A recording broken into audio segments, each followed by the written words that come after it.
Talaga ba, ate? Pagod ka pa sa lagay na yan? Ano bang ginawa mo? Wala naman, di ba? Ni hindi mo man lang asikasuhin ang anak mo. Nakakahiya ka, ate. Pinagchichismisan ka ng mga nanay ng kaklase ni Brian. Papasukin mo ba naman yung bata na walang baon? Mukhang timawa dun sa school. Walang pagkain tapos hindi pa maayos ang damit. Mahiya ka naman ng konti. Matuto ka naman mag-asikaso ng mga anak mo. Maglaba ka naman o kaya magpalaba ka na lang. Ano, huwag mo sabihin sa akin na isang buwan na yung suot mong panty dahil tamad kang maligo at magpalit. Yak! Wala kang pakialam. Kikilos naman ako kapag kailangan ko talaga kumilos. Lagi kang obligado kumilos dahil may anak ka. Hindi natitigil sa pagluwal ng bata ang pagiging ina. Normal lang mapagod kapag may ginagawa ka. Ang hindi normal, yung pagod ka palagi pero nakahilata ka lang naman. Sabi ni Brian, lagi kang puyat tapos hindi ka na tumatayo dyan sa hinihigaan mo. Hoy, kumilos ka! Huwag kang tamad! Diyos ko, nakaka-stress ka ate. Ang tanda mo na kailangan ka palaging pagsabihan. Nanay ka! Bawal tamad kapag nanay ka. Mahiya ka, hindi lang sa sasabihin ng iba, kundi pati sa sasabihin ng mga anak mo. Ang babata pa ng mga yon, ganito nabubungad sa kanila. Mas pagod pa si Brian talaga eh. Siya kumikilos dito sa bahay nyo. Bata pa yun, 8 years old. Nagkaroon ng malaking responsibilidad sa sarili at sa kapatid. Ano, pinapalabas mo dito na wala akong kwentang ina? Hindi lang bilang ina, wala kang kwentang tao. Marami ang obligasyon ng isang ina. Dumarating sa punto na wala ngang pahinga. Nakakapagod pero dapat pa ring magpatuloy. Pero si Jenny, mas inuunang pairalin ang kanyang katamaran. Wala siyang pakialam kahit na nahihirapan na ang kanyang mga anak. Ito rin ang magiging dahilan upang pagbayaran niya ang kasalanan na yon sa pamamagitan ng itim na kapangyarihan. May pagbabago pa kaya o ito na lang din ang kanyang magiging katapusan? Mama, gugutom na po kami ni Nina. Mamaya na ako magluluto, nakikita mo naman na nagpapahinga ako eh. Kanina ka pa po nakaupo dyan. Mama, gugutom na kami. Isa pa Brian, tatamaan ka sa akin. Nakikita mo na nagpapahinga ako, di ba? Naghugas ako ng plato at pagod na pagod ako. Gusto ko magpahinga. Mamaya na kayo kumain. Pero po yung tiyan ko, nagkukrok-krok na, masakit na po. Tapos si Nina, umiiyak na. Tutal may edad ka naman na. Sige, ikaw ang magluto ng pagkain nyo ron. Hindi ko po abot yung kalan eh, mataas po. Hey, bahala ka dyan. Basta sinabi ko na sa'yo na nagpapahinga ako. Mamaya na kayo kumain kapag tapos na ako manood. Walang nagawa ang bata. Dahil sa edad na 8, ano ba naman ang kaya niyang gawin? Ilang beses na kinulit ni Brian ang ina, pero tutok na tutok talaga si Jenny sa kanyang pinapanood. Ganon siya palagi. Madalas inaabot ng ilang araw ang mga hugasin sa bahay nila bago niya hugasan, kaya natatambak ito. Kapag sobrang dami na at huhugasan na niya, buong maghapon na siyang hindi kikilos dahil sa sinasabi niyang pagod na siya. May 2 siyang anak. Wala siyang trabaho at ang asawa niya ang bumubuhay sa kanila. Nagtatrabaho ito sa Maynila, kaya kung tutuusin, 2 bata lang ang kasama niya. Nauutusan naman niya si Brian at hindi ito makalat. Sadyang ayaw lang magkikilos ni Jenny at sinasabi na mabilis siyang mapagod. Dahil gutom na talaga si Brian, nagpunta siya sa bahay ng tiyahin niya na nasa kabilang bahay lang. Bitbit niya pa nga ang 3 taong gulang na kapatid. Oh, anong ginagawa niyo rito? Halika kayo. Tita, gugutom na kami. Pingi po tinapay. Oh, bakit nagugutom kayo? Nasaan si mama mo? Nasa bahay po, nanunood. Papagod po siya, ayaw niya magluto. Gugutom na kami, mamaya na daw po kami kakain. Ano ba naman yung mama mo? Ang laki ng pinapadala ng asawa niya, hindi man lang kayo pinapakain. Buti na lang marami ako niluto na ulam. O sige na, umupo na kayo dyan. Naku, teka nga, may natira pa bang kanin? Si Clarice ang bunsong kapatid ni Jenny. 3 lang sila pero ang pangalawa ay nasa ibang bansa. Kasama ni Clarice sa bahay ang mga magulang nila, pero nung panahon na yon ay nagbakasyon ng mag-asawa papunta sa mga kamag-anak nila sa Pampanga. Ilang araw pa ang lumipas, halos araw-arawin na ng mga bata ang pagpunta kay Clarice. Naaawa pa nga siya dahil nakikita niyang marurungis ang mga ito. Kaya sa inis niya, sinugod niya ang kapatid. Ate, ano ba naman yan? Yung mga anak mo doon gutom na gutom, nasa bahay. Tapos ikaw nakahilata ka lang dyan? Kumilos ka naman dyan, para kang tanga. Mamaya na yan, napapagod pa ako. Sige nga, ano bang ginawa mo buong maghapon para mapagod ka? Simula alas 7 ng umaga, nasa bahay na yung 2 mong anak. Ngayon maggagabihan na, nasa bahay na naman sila. Nagugutom na. Hindi ka man lang ba nagluto? Alam mo naman na may maliliit ka. Buti sana kung mag-isa ka lang sa buhay. Kahit na humilata ka lang dyan tapos wag kumilos. Kaso may anak ka. Ayan, hindi ko na narinig yung revelation sa pinapanood ko. Ano ba naman kasi yun? Bakit ka ba nanghihimasok sa pamilya namin? Pwede bang wag mo akong pakialaman? Alam ko kung anong ginagawa ko rito sa bahay. Ay, wala pala akong karapatan manghimasok? Sa amin tumatakbo mga anak mo kapag gutom na gutom sila. Saka, tignan mo nga tong bahay mo. Hindi ka man lang ba maglilinis? Itong mesa mo nanggigitata na. Panay ka dyan higa tapos nood. Wala ka naman dyang napapala. Nagpapahinga nga yung tao, di ba? Wala bang karapatan na magpahinga, ha? Dapat ba kapag nanay ka tuloy-tuloy ang kilos? Napapagod din naman ako. Tao lang ako, oh. Wala naman nagsabi na huwag kang magpahinga. Ang sinasabi ko sa'yo, ate, maging responsable ka naman. Magluto ka at pakainin mo ang mga anak mo. 2 bata lang yan. Konting linis sa bahay kahit na hindi masyadong malinis na malinis dahil magugulo talaga ang mga bata. Pero hindi naman ganyan na maghapon kang nagpapahinga. Kumuha ka ng yaya kung hindi mo kaya mag-alaga ng mga anak mo. O sige, kukuha ko. Ikaw magpapasahod. Anak ko ba yan? Ikaw ang nagsuggest eh. Palibasa, wala ka pa kasing anak kaya hindi mo alam kung anong pakiramdam mapagod bilang isang ina. Yun na nga, wala pa akong anak at asawa pero ako naman yung responsable sa mga anak mo. Ako yung nagpapakain at nagpapaligo sa kanila. Yung bunso mo may halak. Aba, kapag yun nagkasakit sa baga dahil sa pagiging pabaya mong ina, ewan ko na lang talaga. Isumbong na lang kaya kita sa asawa mo, no? Alam niyang nagpapahinga ako. At siya na rin na nagsasabi na magpahinga ako. Kung nagpapahinga ka ngayon, anong nakakapagod na ginawa mo buong araw, ha? Nagsalin ako ng tubig para ilagay sa ref. Hindi ba valid na dahilan yun? Nagpapatawa ka ba? Para namang sobrang bigat ng ginawa mo na yun. Para yun lang hihilata ka na para magpahinga. Tapos yung mga anak mo nanggigitata. Hindi man lang maliguan, hindi pa mapakain. Sobra naman na yan. Ang dami mong daldal. Kung ayaw mong pakainin ng mga anak ko, huwag mong pakainin. Hindi naman yan sila magrereklamo kung sasabihin mong wala kayong pagkain. Pagsaraduhan nyo ng pinto. Kapag kumatok, huwag niyong buksan. Uuwi naman yan sila. Para mo namang sinabing wala kaming puso, ano? Ang kapal talaga ng mukha mong magpahinga. Ni yung asawa mo nga na pagod magtrabaho, hindi naman nagpapahinga. Grabing kakapalan talaga yan.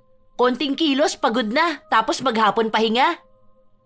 Nagpatuloy na magdaldal si Clarice sa kanyang ate pero walang pakialam si Jenny. Dahil pati pakikipagtalo sa kapatid ay kinatatamaran na rin niya. Ilang araw pa ang lumipas, walang pagbabago si Jenny. Minsan nagluluto siya para sa mga anak niya pero isang beses lang yon sa isang araw. Pinagkakasya na mula umaga hanggang gabi. May pagkakataon pang nakakain ng panis ang 2 niyang anak. Sumama ang tiyan nila pero wala siyang pakialam dahil nasa kalagitnaan na siya ng kasarapan sa panonood. Mama, tapos na po si Nina. Hugas na siya puwet. Mamaya na, tinatamad pa ako. Kanina pa po yung mamaya, mama. Huwag ka dyan magulo. Malaki ka na, hugasan mo na lang ng puwet ang kapatid mo. Huwag mo na akong guluhin dito. Di ako marunong, mama. Masakit din po tiyan ko. Aray ko, mama. Masakit po tiyan ko. Hindi pinansin ni Jenny ang mga anak niya. Halos 3 araw na nagsusuka at dumudumi ang 2 bata. Nasa bahay lang ang mga ito. Naging sobrang dugyot ng bahay dahil hindi man lang naglilinis si Jenny. Nanuyo na sa sahig ang suka at dumi ng mga bata. Pinupunasan niya lang ito ng basahan na hindi niya rin naman pinapalitan. Hanggang sa pumunta na sa bahay nila si Clarice, nag-aalala siya sa mga bata dahil ilang araw na nilang hindi nakikita sa labas. Ay, Diyos ko po! Ano ba namang itsura dito sa inyo, ate? Bumangon ka nga dyan! Yung mga anak mo doon halos mamatay na, nakahilata ka pa rin dyan! Tayo dyan! Ano na naman ba yun? Nakita mo nagpapahinga ang tao? Ang sakit ng ulo ko. Pagod ako kakaasikaso sa mga yan. Asikaso? Anong inasikaso mo dyan? Yung suot nila, yan pa yung suot nila nung pinaliguan ko sila. Mag-iisang linggo na nila yung suot. Tapos yung suka nila at yung mga dumi. Nakakadiri naman dito sa bahay nyo. Ay, kinikilabutan ako. Huwag mong pakialaman kung nandidiri ka. Tinatamad pa akong linisan eh. Ano, gusto mong lagi na lang akong pagod? Lagi ka naman talagang pagod kahit na wala ka namang ginagawa eh. Tingnan mo nga yung mga anak mo, sobrang payat. May sakit sila. Mamamatay talaga yan dito. Kung hindi ko pa tiningnan, hindi ko pa malalaman na ganito na kalagayan nila. Diyos ko po, dadaling ko na lang sila sa ospital. Mabuti na lang din at naagapan pa ang mga bata dahil kung hindi, baka walang buhay na itong naabutan ni Clarice sa bahay ng kanyang ate. Halos 3 araw na nasa ospital ang mga bata. Alam yun ang asawa ni Jenny. Kaya kay Clarice nagpapadala ng pera para may pang-asikaso sa mga bata. Kahit na nasa ospital ang mga anak ni Jenny, ni hindi man lang niya dinalaw. Ang katwiran niya, malayo at napapagod siya sa biyahe. Kaya galit na galit sa kanya ang kapatid niya. Gusto sanang kupkupin na lang ni Clarice ang mga bata, pero magiging responsibilidad niya yon kung sakali. At siya naman ang hindi makakapagsaya. Lalo na't bilang dalaga, marami siyang pinupuntahan na lugar kasama ang mga barkada niya. Kung mga magulang naman nila ang mag-aalaga, baka mahirapan sila dahil matatanda na ang mga ito at may sakit pa. Nung nakalabas na ang 2 bata sa ospital, sa bahay muna ni na Clarice na nuluyan hanggang sa gumaling sila. Tita, uuwi na po kami sa bahay. Wawa naman po si Mama, isa lang po siya. Huwag yun na lang muna intindihin ng mama nyo. Masaya yun na mag-isa lang siya. Saka panigurado kung hindi yun naglinis ng bahay nyo. Pinuntahan na doon ng lola nyo, inaaway na yun ngayon. Dapat kapag bumalik kayo doon, malinis na bahay nyo. Tita, tamad po si Mama? Sobrang napakatamad ng mama nyo. Huwag kayong gagaya sa kanya ha. Masama kasi ang maging tamad. Alam nyo ba na magagalit si Papa Jesus kapag tamad ang isang tao? Bakit po ba tamad si Mama? Napapagod daw siya palagi. Tapos nagugutom na kami, tapos nakita ko siya, naglalaro lang siya sa cellphone niya. Ganun talaga mga tamad. Pagkatapos niyang maglaro, pagod na siya. Tapos hindi na siya maglilinis. Pinagsabihan ko na nga eh, mas matanda kasi sa akin kaya hindi nakikinig. Basta paglaki niyo, huwag kayong tamad ha, kasi magkakasakit kayo. Ano po gagawin namin? Lilinis po ng bahay? Big boy na po ako, naguhugas ako ng plato sa bahay. Ay, very good. Dapat matuto kayong kumilos sa bahay. Yung kaya nyo lang. Dahil tamad nga ang mama nyo. Kayo na lang muna ang maglilinis, ha? Huwag kayong kalat ng kalat doon. Si Nina makalat po. Nagbabato po siya ng mga laruan niya. Baby pa kasi yan. Ikaw ang kuya niya. Dapat ikaw na ang mag-aalaga sa kanya. Hindi na kasi maaasahan yung mama nyo. Kapag may kalat, pulutin mo tapos magwawalis ka ng bahay nyo, ha? Ang hindi mo lang gagawin dahil bata ka pa, yung magluluto dahil baka masunog ang bahay nyo. Sabi po ni Mama, luluto na po ako. Kasi malaki na ako tapos nagugutom na kami. Hindi pwede yun. Kinakausap na ni Lola nyo si Mama nyo. Kaya malamang malinis na yung bahay nyo ngayon. Ilang buwan na naman siyang pagod niyan. Namimiss ko na po si Mama ko, tita. Sige. Baka bukas uuwi na kayo. Sana po masipag na si Mama, no? Kawawa po siya kapag lagi siyang inaaway po eh. Ayoko pong inaaway si Mama ko. Pero kasi po, tamad po siya kaya ganun eh. Tutulungan ko na lang po siya para hindi makalat sa bahay namin. Ayoko rin po na nag-aaway sila ni Papa.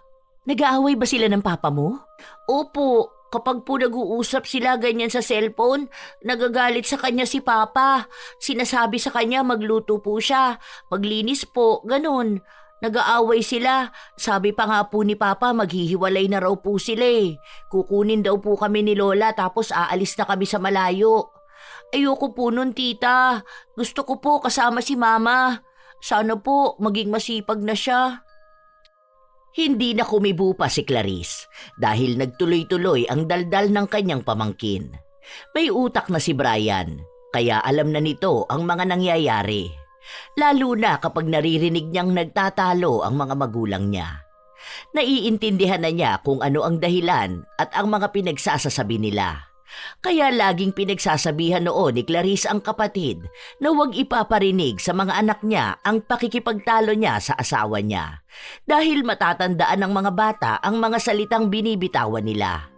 Hindi lang silang mag-asawa ang apektado noon, kundi ang mga anak din nila. Kinabukasan nga, malinis na ang bahay ni na Jenny. Hindi dahil naglinis siya kundi nagbayad ang mga magulang nila ng tao na maglilinis ng bahay. Para nga raw makauwi na ang mga bata. O ano, masaya ka na ba na naabutan mong malinis ang bahay? Alam mo, kumuha ka na talaga ng tagalinis dito. Kahit na 3 times a week lang siya maglilinis ng bahay nyo. O kaya yung kasambahay na arawan para masundan yung kilos ng mga anak mo. Para hindi natatambak yung kalat.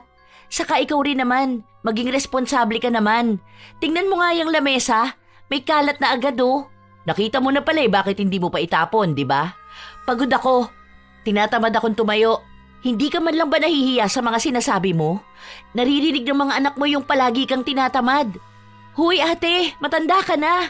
Hindi ka bata na palaging susundan ang kilos mo. Kung noon ganyan ka, huwag mong dalhin dito sa pamilya mo. Iba nung kasama ka namin sa bahay nung dalaga ka pa. May mga anak ka na. Gusto mo ba na habang lumalaki sila, yan yung nakikita nilang ginagawa ng nanay nila? Hay, ang daldal mo. Pagod nga ako. Dagdag ka pang problema sa akin eh. Dagdag bigat ka sa dibdib ko. Walang ibang pabigat sa buhay mo kundi sarili mo. Healthy ka naman, di ba? Pero anong ginagawa mo? Ginagawa mong baldado ang sarili mo. Panay ka dyan higa. Kaya ang bigat ng buhay mo eh, kasi pabigat ka mismo. Hindi mo kasi alam kung gaano kahirap maging ina, kaya nagsasabi ka ng ganyan. Hindi ko alam pero alam ko kung gaano kahirap maging anak kung tamad ang ina. Noon ba, si mama, di ba masipag naman siya? Partida may trabaho pa siya noon tapos naaasikaso niya pa rin tayo. Lalo ka na, tapos hindi mo man lang yun nakita. Para yun na lang sana ang gayahin mo. Nasabi na rin sa akin ni Brian na makikipaghiwalay na sa'yo si Kuya Brando. Hayaan mo siya, hindi naman siya kawalan. Buti sana kung makahanap siya ng babae na mas angat sa akin, no? Sus, kahit naman ako asawa mo, iiwan kita. Magkaroon ba naman ako ng asawang hindi naman baldado pero hindi makakilos sa bahay? Mananawa talaga yun. Saka wag mo sabihin na kung makakahanap siya ng higit sa'yo. Aba, makakilala lang yun ng babaeng masipag at masinop sa bahay. Angat na yun sa'yo. Tapos kung tatanggapin yung 2 bata, aba, nako. Kawawa ka talaga ate, kasi aanhin ba naman niya yung ganyang ganda kung tamad naman sa bahay? Hay, oo na, doon ka na, magti-TikTok pa ako. Panay ka thirst trap, paglilinis ng bahay ayaw gawin. Umalis na lang si Clarice sa sobrang inis na nararamdaman sa kanyang ate. Sa mga lumipas na araw, magulo na naman ang bahay nila. Hindi dahil sa mga bata, kundi dahil mismo kay Jenny. Nagwawalis at namumulot ng kalat si Brian. Siya na rin ang naghuhugas ng plato at nag-aalaga sa kapatid niya. Habang ang kanyang ina, nakatutok lang sa cellphone nito. Kung ano-ano ang pinapanood habang nakahilata lang sa sofa. Minsan naman, nasa loob lang ng kwarto habang nakabukas ang aircon. Pinapabayaan niya ang 2 bata. Kapag kakain na, kina Clarice sila nagpupunta at doon sila nakikikain. Isang gabi, hindi pa rin bumabangon si Jenny sa sofa. Panay pa rin siya noon noong nilapitan siya ng anak. Mama, tapos ka na po magpahinga? O bakit? Ano na naman kailangan mo? Magluto na po kayo. Nagugutom na po kami. Eh bakit ba hindi kayo pinakain ni Tita Clarice nyo? Dapat nagsabi kayo kay lola nyo. Ayoko po, nahihiya kami.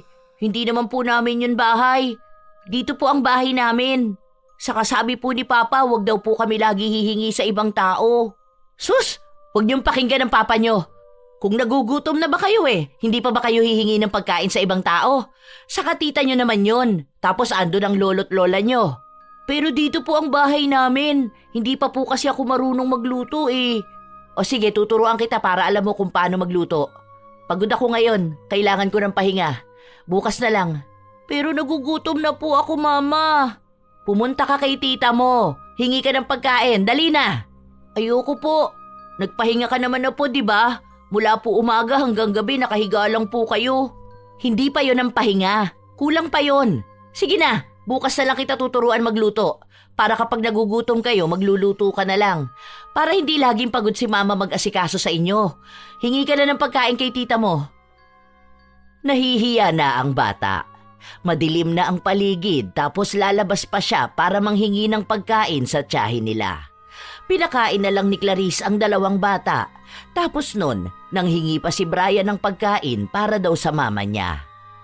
Hayaan mo na lang magutom ang mama mo. Kung kayo nga hinahayaan na lang niyang magutom eh. Kaso kawawa naman po si mama kapag nagutom po siya. Masakit po yun sa tiyan. Kapag talaga tamad, hinahayaan na lang magutom yun. Nung unang panahon nga kapag tamad ka, hindi ka makakakain ng tinapay eh. Tapos ngayon, gusto niyang pagsilbihan pa siya? Ay nako, hayaan niyo siya. Sige na po tita. Bukas po ako naman po magluluto sa bahay. Ano ba naman yan? Kabata-bata mo pa, may responsibilidad ka na agad na ganyan? Hindi ako magbibigay sa mama mo. Hindi ako madamot na tao. Pero hindi ko bibigyan ng pagkain ng taong tamad kahit nakapatid ko pa siya. Sige na, umuwi na kayo. Dahan-dahan lang dyan sa daan na at madilim na. Pagka-uwi ng magkapatid, antok na si Nina. Kaya pinatulog na ito ni Brian.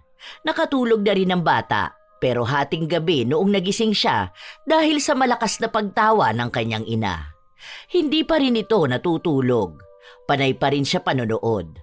Yun ang dahilan kung bakit palaging pagod si Jenny kahit na wala siyang ginagawa sa loob ng bahay nila. Hindi siya natutulog kahit na gabi na. Iidlip lang siya kapag umaga na at halos 3 oras lang madalas ang tulog niya. Kaya kapag kikilos na siya sa bahay, tamad na siya. Lagi niyang sinasabi na masakit ang ulo niya at gusto niyang magpahinga. Pinagsabihan na siya ng kanyang ina dahil inaabuso niya ang kanyang lakas, baka magkasakit pa siya. Mas lalo siyang kawawa at ang mga bata. Pero sa halip na makinig, mas lalo niya pang ginawa. Hanggang sa isang araw, Mama, hindi pa po ako papasok sa school?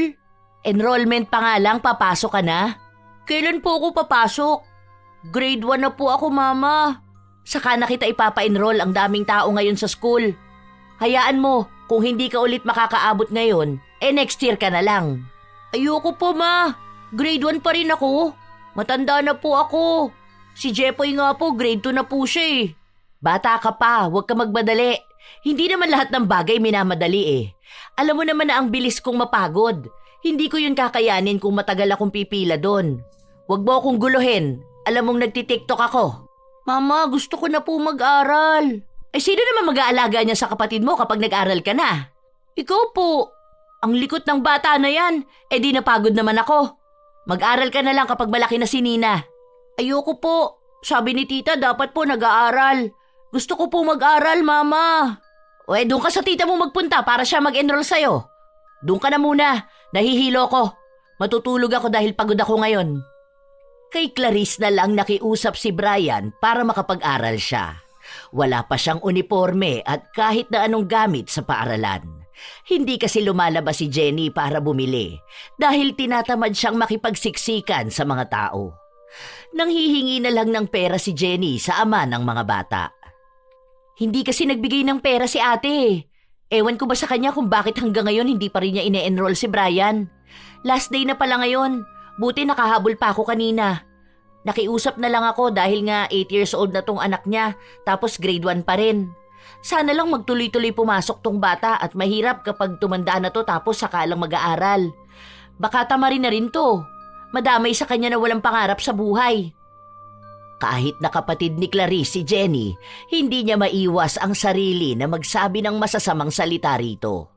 Dahil naniniwala siya na hindi naman yun masama kung totoo naman ang sinasabi niya.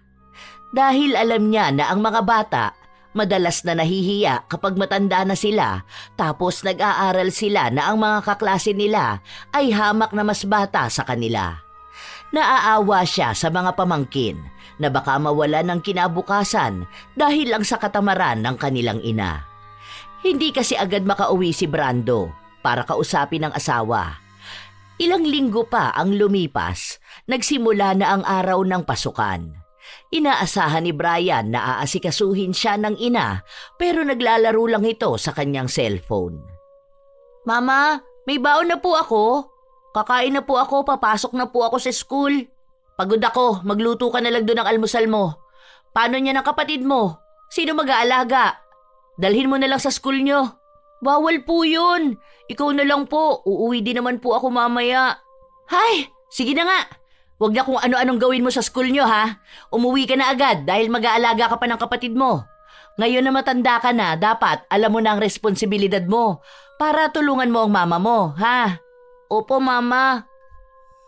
Naging matanda ang isip ni Brian dahil natatanim sa kanya na kailangan niyang maging kuya para sa kapatid at anak para sumunod sa ina.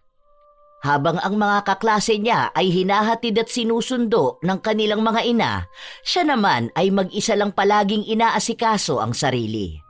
Malinis sila, maayos ang mga uniforme at talagang inaasikaso ng kanilang mga ina. Sa totoo lang, bata pa lang si Brian pero may inggit na siya sa ibang bata. Kaedad man niya o mas matanda sa kanya, laging kasama ang mga ina nila.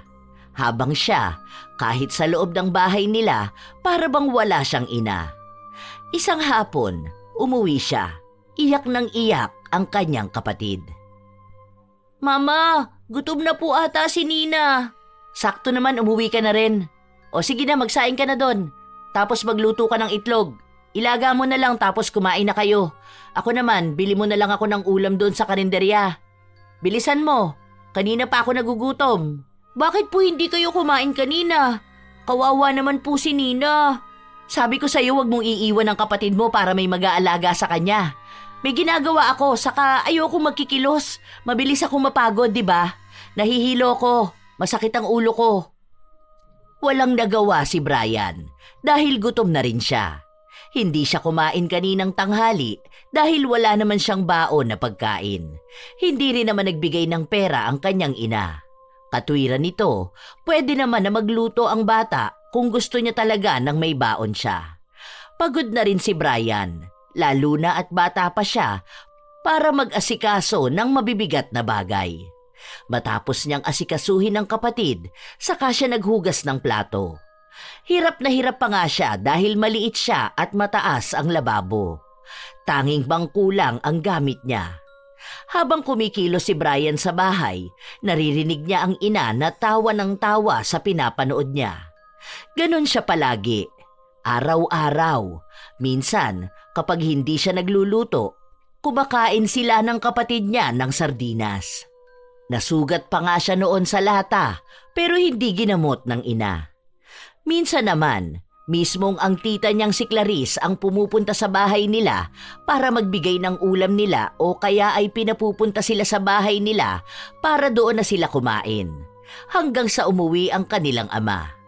Pagpasok pa lang ng bahay ay nagsisigawan na ang kanyang mga magulang. Ano ba kasing inaano mo? Pinakikinggan mo palagi ang ibang tao eh. Hindi ko pinapabayaan ang mga bata. Tingnan mo nga, tinuturuan ko pa na maging responsable sa buhay. Huwag kang maniwala kay Clarice. Kapatid ko yon. Kilala ko ang baho ng babae na yon. Sisiraan niya talaga ako kasi naiinggit siya sa akin na wala akong trabaho. Kahit natanungin mo yan si Brian, tinuturuan ko siyang kumilo sa bahay. Hindi ko kinakawawa. Noong naroon si Brando sa bahay nila, kumikilo si Jenny. Pero hindi talaga masyado dahil dinadahilan niyang hindi siya makahinga at pagod na pagod siya palagi. Ang sabi ng asawa niya, kukuha sila ng kasambahay para mapanatili na maayos ang bahay nila. Dahil kapag nagkasakit ang mga bata, baka lalo lang silang mahirapan. Hindi naman sila naghiwalay dahil dinaan ni Jenny sa lambing ang asawa. Alam niya na kapag naghiwalay sila, mawawalan siya ng sustento. Nagbanta kasi ang asawa niya na kukunin na rin niya ang mga bata. Isang linggo lang doon si Brando. Kailangan niyang bumalik sa Maynila para sa trabaho nila. Nung umalis ito, balik na naman sa paghilata si Jenny. Si Brian naman at ang kapatid niya bumisita sa bahay ng tita Clarice nila. Wala ka bang assignment? Bakit nasa galaan ka? Meron po. Pero sa school ko na lang po gagawin. At bakit sa school? Dito mo gawin yan. Kaya nga homework eh. Dahil sa bahay gagawin. Maglilinis pa po ako sa bahay. Grabe, ikaw na nag-aalaga sa kapatid mo tapos ikaw pa naglilinis ng bahay nyo? Sa edad mong yan, parang masyadong sinagad ng nanay mo ang utak mo para maging matured. Oo, gets ko na dapat sa ganyang edad tinuturuan na sa bahay. Pero hindi yung ganito kabigat na responsibilidad. Ano ba naman yung mama mo? Naiinis na ako. Hindi naman po siya makikinig, tita. Huwag ka na po magagalit kasi po ikaw lang po talaga mahihirapan. Sige na, gawin mo na homework mo. Ako na muna dito kay Nina. Kita mo ang dusing ng bata na to. Paliliguan ko na muna. Buti na lang andito yung iba niyang damit. Halata naman sa mga anak ni Jenny na tamad siya dahil sa itsura nila. Isang beses pa, noong pumasok si Brian, may isang ina pa na nagtanong kung wala raw bang magulang si Brian dahil ang suot niyang uniforme ay nangingitim na tapos gusot-gusot pa. Si Brian kasi ang naglaban nun. Hindi niya rin masyadong nakusot dahil hindi naman siya marunong maglaba. Kaya sinuot na lang niyang basta nung natuyo na. Pati itsura niya, buhok niya, bag niya, wala rin siyang kain nung pumasok sa paaralan. Mabuti na lang at may mababait na ina na nagpakain sa kanya. Nagtatanong pa kung anong ginagawa ng nanay niya. Bakit hindi siya inaasikaso? Hindi na lang niya sinasabi sa iba dahil natatakot siya na baka mahusgahan ang ina. Isang hapon, umuwi siya na kung ano ang pwesto ng ina noong umalis siya, ganun din niya naabutan nung bumalik siya. Tutok na tutok sa cellphone. Mama, bukas po kuhanan ng card namin. Punta ka raw po sa school, sabi ni teacher. Sa last grading na lang ako kukuha ng card mo. Okay na yan. Meeting pa, pampatagal lang yun. Ayoko nga lumabas dahil nakakatamad. Pero kailangan niyo po magpunta. Kakausapin daw po kayo eh. Hay, pabayaan mo yung teacher mo. Inaantok na ako. Dahil sinabi ng guro niya na kailangan talaga na may magulang sa bigayan ng card, ang tita niya na lang ang naisip niyang papuntahin. May trabaho nun si Clarice pero sinabi niyang pupunta siya. Tinupad niya naman yun. Pero nagulat siya matapos makita ang itsura ng pamangkin. Ay, ano ba naman yung suot mo, Brian? Nangingitim na yung sakwelyo mo. Sinabi ng isang babae na akala niya ay siya ang nanay ni Brian. Pagsasabihan niya sana ito na mabuti pa siya, maayos ang itsura, habang ang anak niya araw-araw pumapasok na para bang basura ang suot na uniforme. Hindi ba to nilalaban ng mama mo? Ako po naglalaban nito. Yari sa akin si ate mamaya pag uwi. Naiinis ako. Kaya pala gustong makausap ng guro ang ina ni Brian dahil nga sa itsura nito at sa lagi itong walang baon sa paaralan. Minsan pa raw nahihilo si Brian kaya nagbabaon na lang ang guro ng dagdag na pagkain. Naaawa kasi siya sa bata. Nag-aaral ito pero walang laman ang tiyan. Matalino naman sana si Brian, pero nawawala ang utak niya kapag gutom siya. Kaya mababa ang grado na nakukuha niya. Sa ganong mga naririnig ni Clarice, mas lalo siyang nanggagalaiti sa kanyang ate. Kaya pag uwi nila, pinapunta niya muna si Brian at Nina sa bahay nila para sina Clarice at Jenny lang talaga ang magkaharap. Ayaw kasi ni Clarice na makarinig ng hindi maganda si Brian. Bakit ba? Ano bang problema mo, ha? Alam mong nanonood yung tao. Ngayon na nga lang ako makakapagpahinga pag sasabihan mo pa ako. Ikaw kaya rito sa bahay. Ewan ko kung di ka mapagod. Talaga ba, te? Pagod ka pa sa lagay na yan? Ano bang ginawa mo? Wala naman, di ba? Ni hindi mo man lang asikasuhin ang anak mo. Nakakahiya ka, te. Pinagchichismisan ka ng mga nanay ng kaklase ni Brian. Papasukin mo ba naman yung bata na walang baon? Mukhang timawa dun sa school. Walang pagkain tapos hindi pa maayos ang damit. Mahiya ka naman ng konti. Matuto ka naman mag-asikaso ng mga anak mo. Maglaba ka naman o kaya magpalaba ka na lang. Ano, huwag mo sabihin sa akin na isang buwan na yung suot mong panty dahil tamad kang maligo at magpalit. Yak! Wala kang pakialam. Kikilos naman ako kapag kailangan ko talaga kumilos. Lagi kang obligado kumilos dahil may anak ka. Hindi natitigil sa pagluwal ng bata ang pagiging ina. Normal lang mapagod kapag may ginagawa ka. Ang hindi normal, yung pagod ka palagi pero nakahilata ka lang naman. Sabi ni Brian, lagi kang puyat tapos hindi ka na tumatayo dyan sa hinihigaan mo. Hoy, kumilos ka! Huwag kang tamad! Diyos ko, nakaka-stress ka ate. Ang tanda mo na kailangan ka palaging pagsabihan. Nanay ka! Bawal tamad kapag nanay ka. Mahiya ka, hindi lang sa sasabihin ng iba, kundi pati sa sasabihin ng mga anak mo. Ang babata pa ng mga yon, ganito nabubungad sa kanila. Mas pagod pa si Brian talaga eh. Siya kumikilos dito sa bahay nyo. Bata pa yun, 8 years old. Nagkaroon ng malaking responsibilidad sa sarili at sa kapatid. Ano? Pinapalabas mo dito na wala akong kwentang ina. Hindi lang bilang ina, wala kang kwentang tao. Aba, bastos ka! Hinigit ni Jenny ang kapatid. Akala niya hindi ito lalaban sa kanya dahil mas matanda siya. Nagsabunutan silang dalawa. Nagkasakitan. May kapitbahay lang na nakarinig ng ingay sa loob ng bahay kaya pumasok ito para awatin sila. Dahil sa nangyaring yun, naging laman sila ng usap-usapan sa barangay nila. May nagpakalat na kaya sila nag-aaway dahil nga pabayang ina si Jenny. Sinabi rin ng kapitbahay nilang umawat na sobrang baho sa loob ng bahay ni na Jenny at sobrang dumi. Hindi raw ito naglilinis. Panay lang siya porma sa social media. Nakikita kasi nilang maganda si Jenny at panay siya post na mahal niya ang mga anak niya. At kahit napagod siya, aasikasuhin niya pa rin ang mga ito. Kaya nagalit din si Jenny sa kapatid niya. Ilang linggo silang hindi nag-usap at hindi rin pinayagan ni Jenny na magpunta ang mga anak niya doon. Mama, papasok na po ako. Kaso umiiyak po si Nina. Nagugutom na siya eh. Magsaing ka doon. Huwag ka muna pumasok sa school, alagaan mo ang kapatid mo. Nakikita mo nagpapahinga ako, di ba? Kanina ka pa po nagpapahinga eh.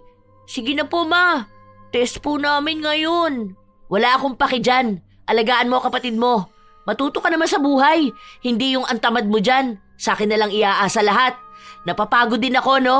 Tao naman ako, may karapatan magpahinga, di ba? Huwag ka na muna mag-aral. Tulungan mo ako dito sa gawaing bahay. Hindi po pwede ma, mag-grade 2 na po ako eh. Ayoko po huminto. Papasok po ako. Dalhin mo ang kapatid mo sa school para dun mo alagaan. Gusto kong matulog, masakit ang ulo ko at katawan ko. Pagod ako ngayong araw. Kasi simula pa lang naman ang araw. Kagigising niya lang din sa halos 15 oras niyang tulog. Wala pa siyang ginagawa kaya wala pang dapat na ikapagod. Binitbit ni Brian ang kapatid pero dinala niya ito sa mga lola niya. Wala si Clarice dahil nasa trabaho na ito. Nakiusap na lang ang bata dahil babalikan na lang niya ang kapatid kapag tapos na siyang mag-aral. Sa awa ng kanyang lola, pinakain muna siya at pinabaunan ng pagkain. Yun lang ang unang pagkakataon na may pagkain si Brian na papasok. Gusto ng lola niya na doon na sila tumira pero hirap nga silang mag-alaga. Isa pa, ang sabi ni Clarice kapag inalagaan nila ang mga bata, ang swerte naman daw ni Jenny dahil wala na siyang ibang gagawin kundi ang humilata, kumain at matulog. Dapat bilang siya ang ina, alagaan niya ang mga anak niya. Kung ganun lang din naman daw, dapat ay sa kanila na mapunta ang sahod ni Brando para sila ang bibili ng pagkain ng mga bata. Hindi rin sila mahaharap ni Clarice dahil may trabaho siya. Ilang linggo ang lumipas, natapos na rin ang pasukan. Nasa bahay na naman si Brian at nag-aasikaso sa kanila. Mama, luto ka pagkain. Nahihilo ako eh. May lagnat ako. Manghingi kayo doon kay lola nyo. Pagod ako. Saglit lang naman po yun, ma. Nahihilo na ako eh. Gusto ko na matulog. Napapagod ako. Para yun lang ang ginawa mo, napagod ka na? Ang tamad mo naman. Hindi pwedeng lumaki kang ganyan. Huwag mo kapalan ng mukha mo. Magluto ka doon kung nagugutom ka. May hotdog dyan. Tunay na nahihilo si Brian. Pagod na pagod siya buong araw. Ang dami niyang hinugasan na plato. Naglinis siya ng bahay. Nag-alaga ng kapatid. Tapos naglaba pa. Nag-igib din siya dahil naputulan sila ng tubig dahil nga hindi naharap ni Jenny ang pagbabayad. Tanging kuryente lang ang binayaran nito. Ang sabi niya, napagod siyang magbayad kaya isinantabi na lang niya ang isa pa. Sa dami ng ginawa ni Brian, nabigla ang katawan niya. 8 taong gulang lang siya, kaya hindi niya kaya ang sunod-sunod at mabibigat na gawain. Habang ang nanay niya ay pagod na kahit na wala pa naman itong ibang ginagawa. Habang nagpapainit ng mantika si Brian, binabalatan naman na niya ang hotdog. Hirap na hirap pa nga siya nung una dahil magkadikit ang 2 hotdog na nagyeyelo pa. Nung ilapag niya ang hotdog sa mainit na mantika, nagtalsikan ang mantika kaya nataranta siya sa takot. Hindi sinasadya na matabig niya ang kawali at mahulog siya sa upuan. Bumuhos sa braso niya ang mantika. Ah! Mama! Ma! Ma, ang sakit! Ah, Mama! Wala siyang narinig na kahit na anong tugon mula sa ina. Malakas kasi ang pinapanood nito. Nakahiga lang ang bata. Hindi niya alam kung kaya niya pang tumayo dahil nanunuot sa balat niya ang sakit. Umiyak lang siya ng umiyak. Kapitbahay nila ang nakarinig at ito pa ang tumulong. Saka lang tumayo si Jenny nung isinugod na sa ospital ang anak niya. Pero kahit na nasa ospital sila, tamad na tamad niyang kinakausap ang doktor. Para din siyang kuba na nakaupo habang hinihintay ang paggamot sa paso ng kanyang anak. Nagpunta doon si Clarice dahil alam niyang hindi aasikasuhin ni Jenny ang anak. Buti naman nandito ka na. Ikaw na muna dito ha. Uuwi na ako. Grabe, nakakapagod ang biyahe. Ang sakit ng katawan ko. Nagpunta ako hindi para pauwiin ka. Hindi ka uuwi, dito ka lang. Ikaw ang magbantay sa anak mo. Ikaw ang gumawa ng mga utos ng doktor. Ikaw yung bumili ng gamot at pagkain. Hindi mo pwedeng ipaako sa akin ang responsibilidad mo sa anak mo. Ikaw rin ang may kasalanan kaya siya nasa ospital eh. Kung hindi ka ba naman kasi tanga, alam mo ang bata niyan tapos ang gagawin mo, siya ang paglulutuin mo ng pagkain niya? Hotdog lang naman yon. Saka 8 years old na yan, magna-9 na nga yan next month eh. Bakit? Hindi ba pwedeng alamin na niya kung paano kumilos sa bahay? Kaya nga ako nag-anak para may mauutusan ako. Walang problema kung uutusan mo yan eh. Yung malaki na siya. Ang bata pa niyan. Sana ang inutos mo dyan yung kaya niya. Katulad ng paglilinis ng bahay nyo. Sa pagbabantay nga ng bata, medyo tagilid na pag-uutos na yon. Kasi kung tutuusin sa ginagawa niya, para na rin siya nagpapalaki ng anak. Isa pa, nagkaroon ka ng anak hindi para magsilang ng alipin mo. Matuto ka muna magsilbi sa anak mo bago mo sila utusan. Dahil ayoko silang maging tamad. Ayaw mo maging kasing tamad mo? Wala ka na naman sa hulog eh. Wala ka sa lugar makipag-away. Ikaw nga wala sa lugar ang pagiging tamad mong buwisit ka. Alam mo, makakaganti rin ako sa'yo. Para sa mga bata. Kung pwede lang kitang sabunutan dito ngayon, nako. Kaso nakakahiya dahil nasa ospital tayo. Pero sinasabi ko sa'yo ha, kapag talaga ako na puno sa'yo, ubos yung buhok mo, kakahila ko sa'yo. Uuwi na ako. Tutali, inaaway mo naman ako, di ba? Hindi ka bata ate. Nag-aaway tayo dahil may dahilan. Hindi ka aalis dito. Dito ka lang. Wala naman sa ospital ang anak mo kung naging responsable ka lang sanang ina. Dito ka. Asikasuhin mo siya. Gustong-gusto nang umuwi ni Jenny pero hindi siya makauwi dahil ang daming pinabibili sa kanya ng doktor. Ang daming pinapakuha sa kanya. Pabalik-balik. Baba at taas. Minsan pinapalabas pa siya. Kung saan-saan na siya nag-iikot sa ospital. Inis na inis siya dahil napapagod na siya sa kalalakad. Minsan, yung pinupuntahan niya ay pila pa. Si Clarice na nga ang inuutusan niya pero hindi ito pumapayag. Sinasabi sa kanya na siya ang mag-asikaso sa anak niya. Gayahin niya yung ibang ina na hindi naman nagrereklamo dahil ang mahalaga sa kanila ay gumaling ang kanilang anak. Kaya ang ginawa na lang ni Jenny ay tumakas siya at umuwi. Pagkahiga niya, tinawagan agad siya ng kapatid. Ayusin mo na lang yan para makauwi na rin kayo. Ang sakit na ng paa ko. Ang sakit na rin ng balakang ko. Wala na ako ibang ginawa kundi ang maglakad. Nakakapagod ah. Akala nyo yata kayo lang ang may karapatang mapagod eh. Anak mo tong inaasikaso mo rito? Sasabihin mo sa akin na pagod ka? Paano kung wala ako rito? Ano, uuwi mag-isa ang anak mo? Ano ba naman yan, te? Bumalik ka na rito, asikasuhin mo to. Uuwi na ako dahil inaantok din ako. Sige na, kaya mo na yan. Pagod talaga ako eh. Ate naman, ganito ka ba talaga sa anak mo? Wala ka man lang pag-aalala sa kanya? Nag-aalala naman ako pero hindi ko talaga yan mahaharap ngayon. Kung alam mo lang kung gaano kapagod tong katawan ko. Para akong nagtrabaho ng 1 taon na walang pahinga. Ganun ako kapagod. Kaya please lang naman, hayaan mo naman ako magpahinga, di ba? Anong tingin mo sa akin? Hindi ako pagod, te? Galing pa akong trabaho ko. Night shift pa ako. Wala pa akong tulog. Nung nalaman ko to, diretso agad ako rito. Mas pagod naman ako. Sanay ka naman na. Hayaan mo na, okay na yan. Pagbigyan mo naman ako magpahinga kahit na ngayon lang oh. Ayoko muna nang may iistorbo sa akin. Kailangan ko rin ng peace of mind. Paano naman ako sisipagin yan dito sa bahay kung pagod na ang katawan ko, pagod pa ang utak ko? Noong umuwi si Brian, sa bahay muna siya ng tita Clarice niya tumuloy. Sariwa pa kasi ang mga lapnos niya, kailangan yun palaging linisan. Kung kasama niya ang nanay niya, malamang ay hahayaan lang mabulok ang gasa sa katawan niya. Halos 2 buwan ang inabot bago gumaling si Brian. Nagkaroon siya ng trauma sa pagluluto, lalo na kapag nakikita niya ang mantika. Ayaw niyang magluto o minsan ayaw niyang pumasok sa kusina. Pero hindi niya masabi sa ina dahil magagalit ito sa kanya. Hanggang sa isang umaga, nagising si Brian na nakatayo ang ina na dati nakikita niyang nakahiga sa sofa. Bakit po, Mama? Magluluto ka po? Hindi ako makahiga. Parang may tumutusok sa balat ko kapag nakahiga lang ako. Kahit nakaupo. Kakainis naman. Mama, nagugutom na ako. Luto ka na lang po. Napapagod nga ako. Magpapahinga ako. Aw! Ayan na naman. Ano ba yun? Bakit may tumutusok sa akin kahit saan ako humiga at umupo?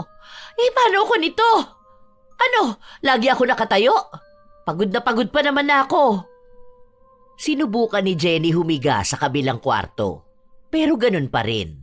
Sa tuwing tatangkain niyang umupo o humiga, nananakit ang balat niya. Akala nga niya nung una mawawala yon kapag nagtagal, pero habang tinatagalan niyang humiga, parang humihiwalay naman ang balat niya sa laman, kaya sobrang lala ng sakit. Napapasigaw pa siya minsan. Dahil wala na siyang ibang pagpipilian, sinubukan niyang maghugas ng plato. Noong nagsimula na siya sa paglilinis, para bang kailangan niyang kumilos sa buong bahay. Nagwalis siya, naglampaso, nagluto ng pagkain, nakapaglaba rin siya. Alam niyang pagod na ang katawan niya pero hindi niya mapigilang kumilos dahil wala na rin naman siyang pagpipilian. Hindi naman siya makaupo, hindi rin siya makahiga. Kaya nakatayo lang siya habang nagse-cellphone. Namamanhid naman ang kamay at paa niya. Mas lalo siyang nasasaktan. Nung gabi na, tapos na silang kumain. Saka niya sinubukang humiga at nakaramdam siya ng tunay na pahinga.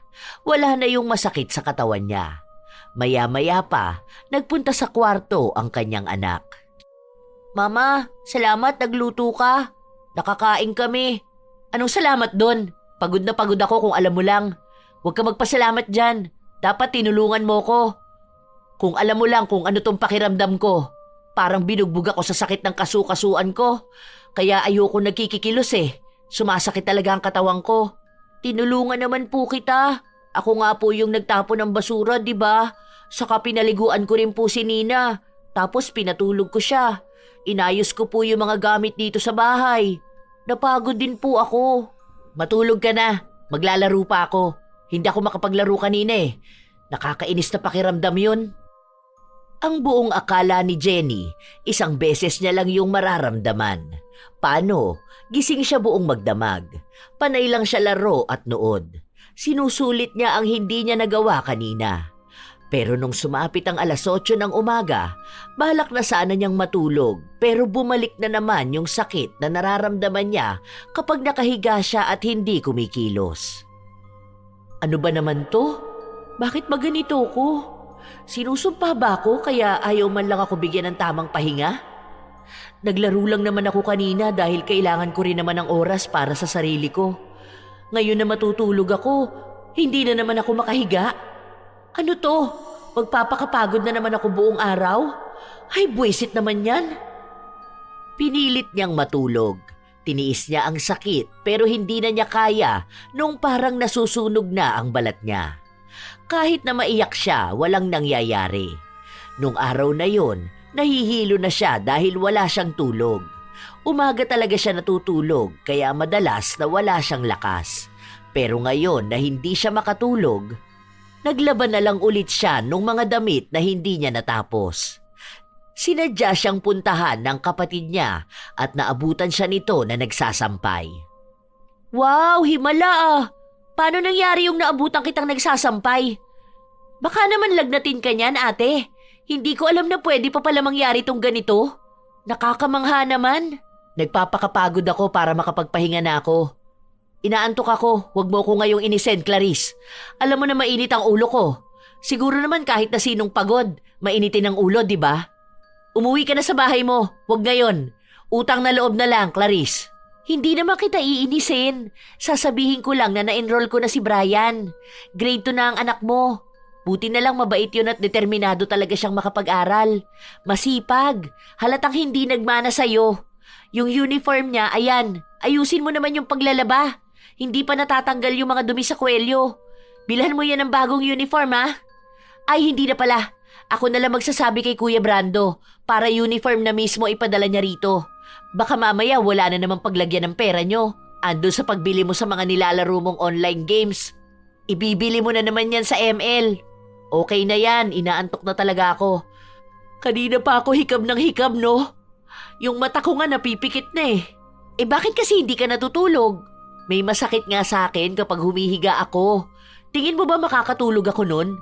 Paano ako makakapagpahinga nun kung nasasaktan ako tapos yung utak ko gusto kong patayuin para magtrabaho? Ah, buti naman yung sakit mo na yon binigyan ka ng pagkakataon para kumilos dito sa bahay nyo. Sana hindi na gumaling yung sakit na yon. Ay, siguro kapag natuto ka ng maging responsable sa bahay nyo, no?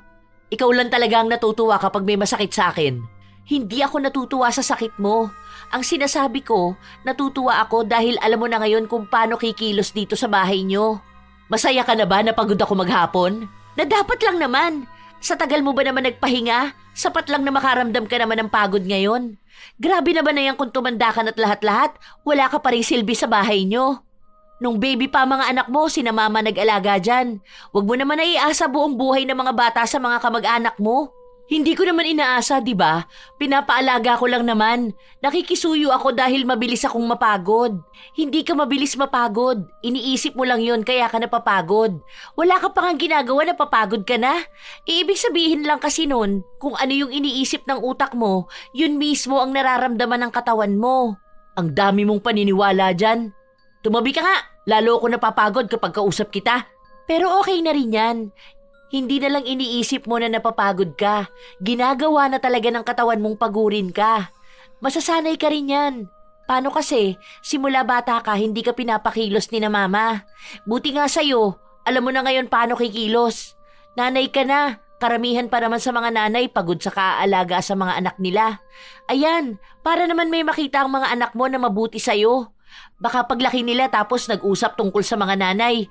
Ang ikukwento ng mga anak mo, yung nanay nila nakahilata lang palagi tapos pinapabayaan sila. Nakakahiya naman yun. Walang maipagmamalaki ang mga bata. Umirap lang si Jenny. Buong araw siyang nagkikilos. Huwag lang niyang maramdaman ang sakit ng katawan kapag hindi siya gumagalaw. Halos 1 linggo na gano'n ang ginagawa niya. Nakakaramdam siya ng pagod, pero kapag pagod na siya, doon naman nawawala yung sakit niya. Nakakapagpahinga siya, pero may parte na sa sarili niyang natatakot siyang matagal na mapahinga. Dahil baka bigla na namang umatake ang hindi niya maipaliwanag na sakit. Naaasikaso na niya ang sarili niya, ang bahay nila, lalo na ang mga anak niya. May mga pagkain na ang mga bata, kaya hindi na sila mukhang kawawa na pupunta sa bahay ng tita nila. Mama, sana lagi ka pong ganito. Yung masipag ka po. Kaya mo naman po pala eh. Kumain ka na nga lang dyan. Ang dami mong sinasabi. Baka kapag ako nainis na naman dyan sa'yo, hahayaan kitang walang makain buong araw. Napapagod ka na po, Mama. Pahinga ka na po, ako na lang po maghuhugas ng plato. Hindi na, ako na. Sagutan mo na lang ang assignment mo. Maglilinis lang ako dito sa kusina tapos matutulog na ako. Grabe yung pagod ko ngayong araw na to. Hindi ko na maharap maglaro saka makapanood. Paano? Dapat kumilos ako. Baka humapdi na naman tong likod ko kapag nasa kama ako eh. Ano po bang nangyayari sa inyo, Mama? Hindi ko nga alam, di ba? Kung sana alam ko, hindi na ako magpapakahirap sa pag-aasikaso dito sa bahay, no? Ang hirap kaya maging nanay. Nakakainis. Nakakapagod ng sobra. Ma, punta ka po sa school namin ha. Meron po kami dun tula, tapos para po yun sa mga mama. Pupunta po yung mga mama ng kaklase ko eh. Punta ka po ah. Hindi ko alam. Depende na lang kung may mag-aalaga sa kapatid mo. Isama mo na lang po si Nina. Saglit lang naman po yun eh. Hay, oo na. Sinabi ko na nga na susubukan ko. Hihintayin po kita doon, Mama ah. Umaasa ang bata na pupunta ang kanyang ina. Pinasulat sila sa isang papel. Babasahin nila yon isa-isa habang ang mga magulang nila ay naroon. Hindi sigurado ni Brian kung magpapakita ang ina, pero habang hindi pa siya ang tinatawag, dasal siya ng dasal na sana maabutan ng ina ang babasahin niya. Hanggang sa nakita niya ito na nasa pinto lang nakatayo, bitbit si Nina. Iritable ang mukha ni Jenny. Mukhang napilitan na lang siyang lumabas at magpunta ng paaralan dahil wala siyang magawa sa bahay. Noong si Brian na ang susunod, nakangiti lang siya sa ina. Ano naman kayang sasabihin ng batang to tungkol sa akin? Baka mamaya masama na naman to kaya gusto niyang marinig ko. Naku, yari talaga sa akin to kapag siniraan ako nito sa mga tao dito. Ang mama ko po ay tamad. Nagtawanan ang mga nakarinig nun. Gusto pa sanang pagalitan ni Jenny ang anak pero naroon ang guro kaya isinantabi na lang niya ang inis. Inisip niya na papaluin na lang niya si Brian kapag nakauwi na sila. Hindi niya kasi akalain na yun ang unang bubungad na sasabihin ng bata. Ang mama ko, tamad. Ayaw niyang kumilos. Ayaw niya ring maligo. Pero noon yun. Kasi ngayon, ang mama ko lagi na siyang masipag. Inaalagaan na niya kami ni Nina. Lagi na siyang nagluluto para sa amin. Mas masarap pa sa Jollibee ang luto ni mama ko. Mabait na siya kaya alam kong love na love niya kami ni ading ko. Hindi siya perfect pero para sa akin, siya pa rin ang the best na mama sa buong mundo. Tamad man ang mama ko noon, alam ko po magiging masipag na siya palagi. Kasi po, gusto ko kapag siya nag-aalaga sa amin. Tapos ang wish ko po, sana po hindi na siya magbago at maging tamad ulit. Gusto ko po yung ngayon po. Sana ganyan na siya lagi kasipag. Yun lang po. Sobrang inosente ng mga salita na yon na galing sa isang bata na nasilayan ng kanyang ina na maging tamad noon. Naawayin ng lahat ng kakilala nila dahil lang sa hindi ito kumikilos. Ngayon, hindi man sabihin ni Brian, nararamdaman na niya ang pagmamahal ng isang ina. Kahit nasapilitan lang yung ginagawa ni Jenny dahil sa sakit niya. Ang hindi alam ni Brian, may naging epekto rin pala ang mga sinabi niya. Naramdaman ng ina ang pagiging irresponsable niyang ina noon. Doon niya nauunawaan ang sinabi ni Clarice na habang lumalaki ang mga bata, mas lalo nilang naiintindihan ang nangyayari. Kung lalaki sila na makikita siyang tamad, baka ang pagmamahal dapat na ibibigay ng mga bata, mapapalitan ng galit at baka maging bastos pa ang mga ito sa kanya. Halos ilang araw na yon ang nasa utak ni Jenny. Hindi niya namamalayan na ang ginagawa niyang pagkilos sa bahay ay hindi na tungkol sa pag-iwas niya sa sakit, kundi tungkol na sa tunay na pag-aaruga niya sa mga anak. Nak, gising ka na. Maligo ka na tapos kakain na tayo. Paluto pa lang kasi yung kanin. May baong ka, ham. Ham baong ko, Mama? Oo, kaya bumangon ka na dyan. Anong oras na oh? Late ka na naman. Baka sabihin mo na naman sa kanila na tamad ang mama mo. Wala pa akong uniform. Meron na, syempre. Ayan na nga oh, tapos ko na rin yan plantsahin. Dali na, ligo na. Maghilod ka ng paa mo ha. Kita ko nung nakaraan ang libagin yan. May tattoo ka pang nilagay dyan sa kamay mo. Kuskusin mo yan, baka ako pa kumuskus niyan, iiyak ka talaga. Sobrang tuwa ng bata dahil ngayon niya lang naranasan ng ganon. Hindi nagrereklamo ang kanyang ina at mukhang kusa nitong ginagawa ang dapat niyang gawain bilang isang ina. May baon na siya kapag papasok. Minsan may prutas pa, lalo kapag galing ng palengke ang ina. Noon, hindi na mamalengke si Jenny. Ngayon naman, halos lagi siyang nasa palengke para makabili ng gulay at karne na lulutuin niya para sa mga anak niya. Maging siya ay natutuwa na sa mga ginagawa niya. Isang tanghali, habang tulog si Nina, naghihiwa na siya ng mga gulay na lulutuin niya mamayang hapon. Dumating naman ang kapatid niya na may dalang merienda. Gising ka pala, akala ko natutulog ka eh. Nagdala pala ako ng biko oh, merienda niyo. Niluto to ni mama kasi nagdala ko sa office. Mamaya na ako matutulog, tatapusin ko lang to. Kapag nahanda ko na to at pwede na lang lutuin mamayang hapon, saka ko iidlip. Ano, kumusta naman na yung nirereklamo mo na sakit nun? Hindi na ba sumasakit ang katawan mo kapag nakahiga ka? Hindi naman na ata. Ewan ko, basta ngayon kapag tapos na ako sa lahat ng gawain ko rito sa bahay, ayun, nakakapagpahinga naman ako ng maayos. Baka may kumulam sa'yo tapos yan yung pinaritwal, no? Kulam talaga? Ayan, kanonood mo yan ng horror. May napanood kasi ako nun sa Rated K nung nakaraan. Kaya ayun, naisip ko lang. Tungkol kasi yun sa ano, mangkukulam. Ano siya, yung mangkukulam mismo nagkukwento ha. Saka puro black magic nakikita ko sa Facebook ko. Uso yata yun. Nakiuso ka pa talaga. Baka naman pinakulam mo ko kaya alam mo yan. Kunwari ka pa dyan ha. Alam ko pa naman na galit ka sa akin. Pwede rin naman. Hindi natin sure. Ilapag mo na lang yan dyan para kapag uwi ni Brian makita niya yan. Congrats te ah. Isa ka na talagang tunay na ina. Hindi yung naging ina ka lang dahil sa nanganak ka. Iwas na ako sa pagiging titang ina. Medyo natauhan din naman ako dun sa mga pinagsasasabi niyo sa akin. Saka nung una kasi, feeling ko ang bigat ng katawan ko kapag kikilos ako. Kaya ang ginagawa ko, hindi na lang ako kikilos. Gusto ko yung palagi na lang ako nakahiga. Tapos matutulog na lang ako, ganun. Kaso nung may kakaiba akong sakit, nung pinakulam mo ko, uy, hindi ako yun ah. Wala akong kinalaman dyan sa kulam na yan. Pero simula nga nung nasasaktan ako kapag nakahiga ako, ayun, napilitan na lang ako magkikilos. Okay naman pala kapag nasanay. May mga pagkakataon lang talaga na tamad ako. Pero masaya naman pala magkikilos, lalo na kumpara din sa mga anak ko. Napapabaunan mo na si Brian, no? Hindi na siya mukhang timawa sa school nila tapos hihingi ng pagkain sa mga kaklase niya. Minsan yung mga magulang dun yung nagpapakain sa kanya. Tapos noon, ang kawawa pa ng suot niyang uniform. Okay na, nakaplansya na palagi ang uniform niya. Tapos bumili pa ako ng extra. Para kung sakali, may pamalit siya ng uniform. Baka hindi mo agad malaban, ganun. Nilalagyan ko na rin ng pulbos tapos panyo sa likod.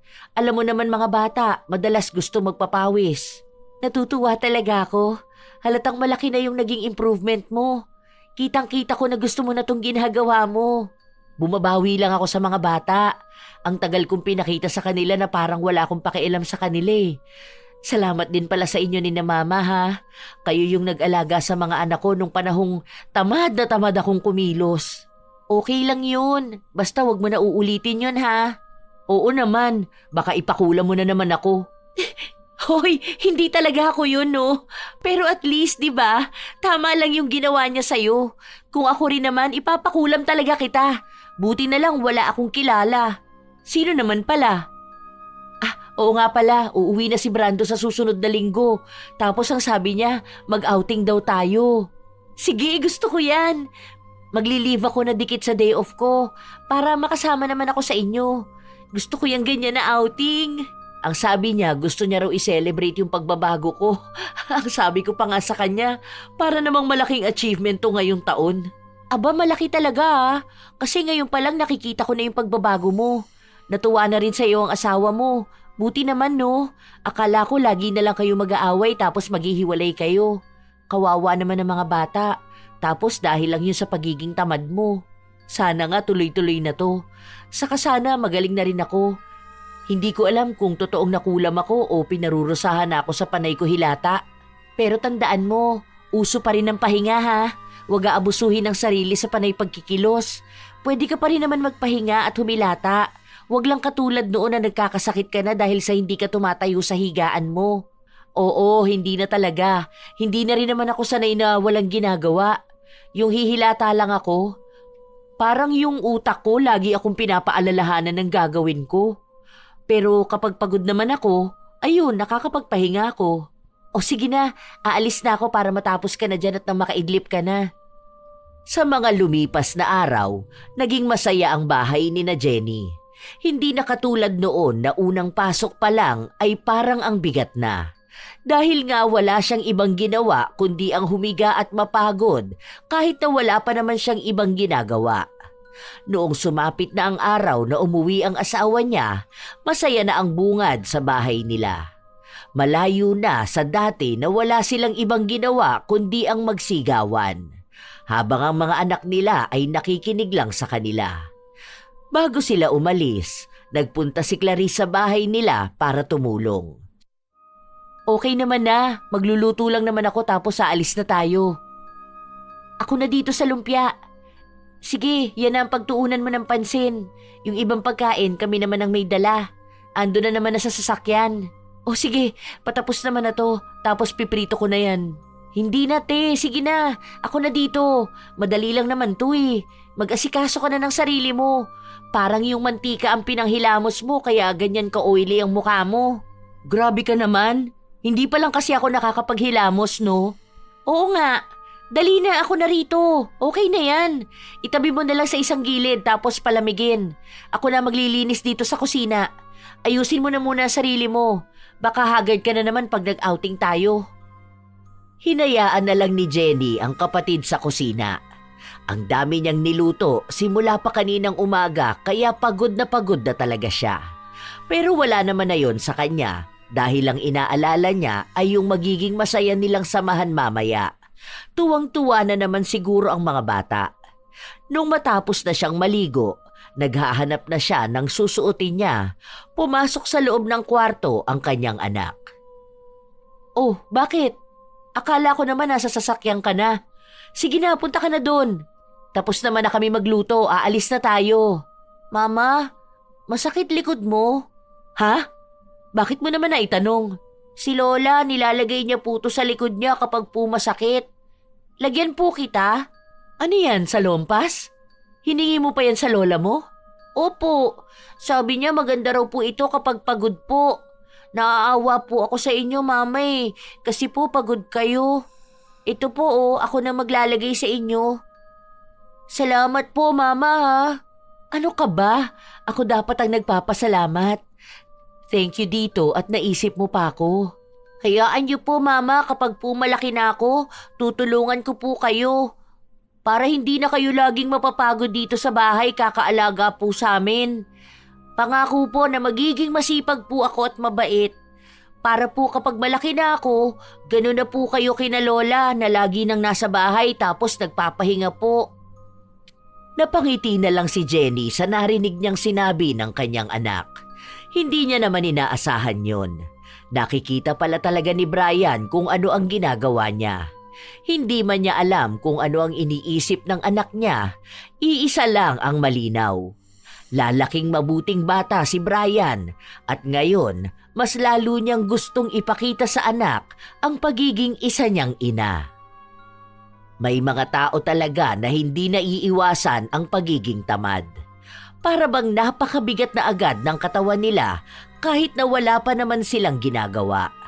Minsan, akala nila simpleng pagod lang yun, pero habang tumatagal, nagiging nakasanayan at ang nakasanayan ay nagiging pagkatao. Ang dapat na iwasan ay ang pagiging tamad na ina. Hindi dahil bawal mapagod ang isang ina, kundi dahil may mga batang umaasa sa bawat galaw niya. Ang trabaho ng ina ay tila walang katapusan. Oo, nakakapagod, nakakaiyak at minsan nakakasakal. Pero sa bawat pagkakataong pinipili niyang humilata kaysa kumilos, may batang nagugutom, may batang natututong magtiis at may batang napipilitang tumanda ng mas maaga. May isang bata na sanay maghintay. Hindi dahil pasensyoso siya, kundi dahil wala siyang ibang pagpipilian. Natuto siyang magbantay ng kapatid, maglinis ng kalat na hindi kanya at magpigil ng gutom para hindi makadagdag sa pagod ng ina. Sa murang edad, natuto siyang unahin ng iba bago ang sarili, hindi dahil itinuro, kundi dahil yon ang nakita niyang paraan para mabuhay ang kanilang tahanan. Para sa mga ina, hindi mo kailangang maging perpekto. Hindi mo kailangang gawin lahat ng sabay-sabay. Pero huwag mong hayaan ang iyong pahinga ay maging dahilan ng paghihirap ng iyong mga anak. Dahil darating ang araw na sila ay lalaking marunong magtiis, pero maaaring hindi na marunong humingi ng kalinga. Ang tunay na pahinga ng isang ina ay nagmumula hindi sa pag-iwas sa responsibilidad, kundi sa kaalamang ginawa niya ang makakaya niya para sa mga anak niya. Sapagkat ang katamaran ay maaaring pansamantalang magpahinga sa katawan, ngunit pang matagalang sugat sa puso ng kanyang mga anak. Isa ka mang ina o hindi, naway maiwasan natin ang pagiging tamad, mga apo. Wala namang masama na magpahinga kapag pagod ka na. Pero huwag mong hayaang mapagod ka sa puro pagpapahinga. Dahil marami ring pagkakataon sa buhay mo ang nasasayang. Kayo ba, mga apo? Nakakilala na ba kayo ng tamad na ina? Ano naman ang inyong opinyon ukol sa ating bagong kwento? Naway naghati dito ng magandang aral sa inyo. Ito ang inyong Lola Telang at maraming salamat sa palagi ninyong pakikinig, mga apo.